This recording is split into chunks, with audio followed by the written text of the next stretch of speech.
Assalamualaikum warahmatullahi wabarakatuh. Di pertemuan kita kali ini, kita akan membahas mengenai integrasi nasional. Tapi, sebelum kita masuk ke materi integrasi nasional, Bapak akan ajak dulu kalian mengenal apa itu Bhinneka Tunggal Ika. Di sini ada gambar sebuah ilustrasi yang menunjukkan perbedaan-perbedaan yang ada di Indonesia. Baik itu beda suku, agama, ras, dan budaya. Tapi mereka di sana menyatukan tangan mereka yang menunjukkan itu adalah sebuah persatuan. Itulah Bhinneka Tunggal Ika.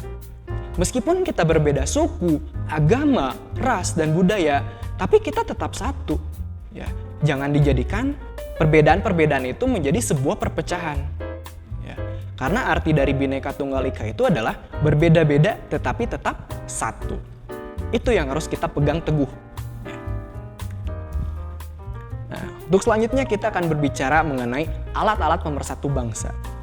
Jadi ada alat-alat pemersatu bangsa yang dibutuhkan oleh bangsa Indonesia ini agar apa? Agar kita memiliki satu hal yang sama. Sebagai contoh, di sini ada dasar negara. Dasar negara kita sama, yaitu Pancasila. Kemudian bendera negara kita pun sama, bendera merah putih. Bahasa nasional kita sama, bahasa Indonesia.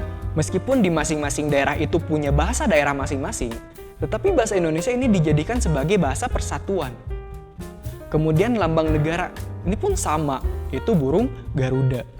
Lagu kebangsaan, satu Indonesia sama, Indonesia Raya. Kemudian ada mata uang nasional, pun sama, yaitu menggunakan rupiah. Alat-alat ini dijadikan sebagai pemersatu bangsa agar masyarakat Indonesia ini memiliki hal yang sama untuk dipegang bersama-sama. Seperti itu. Mari kita akan masuk ke integrasi nasional.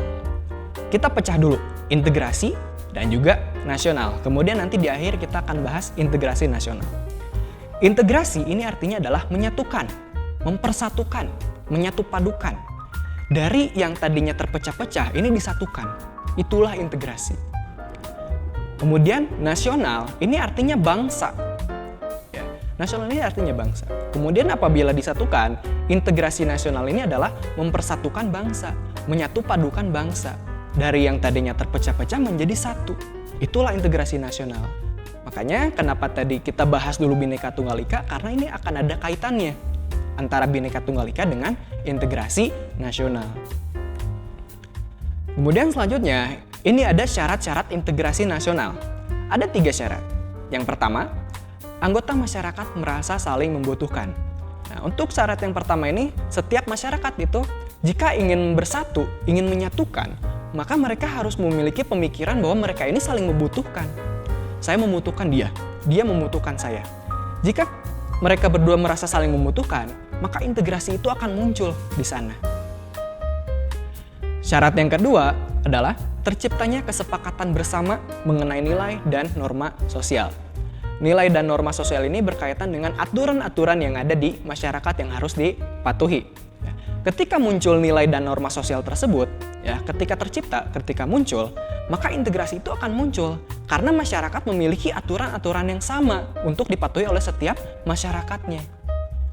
Dan syarat yang ketiga ini adalah nilai dan norma sosial tersebut dijadikan sebagai aturan dalam melaksanakan kehidupan.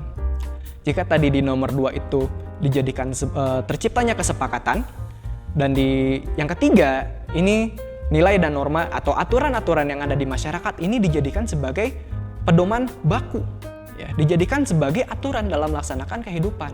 Ya. Agar apa?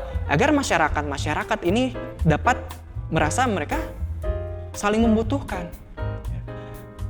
Aturan-aturan tersebut itu dijadikan sebagai sebuah pedoman agar masyarakat dalam bertingkah laku ini punya pedomannya, tidak melenceng ke kiri ke kanan, tapi mereka punya pandangan yang sama, yaitu Indonesia satu. Mungkin sekian untuk pertemuan kali ini. Terima kasih atas perhatiannya. Cukupkan. Assalamualaikum warahmatullahi wabarakatuh.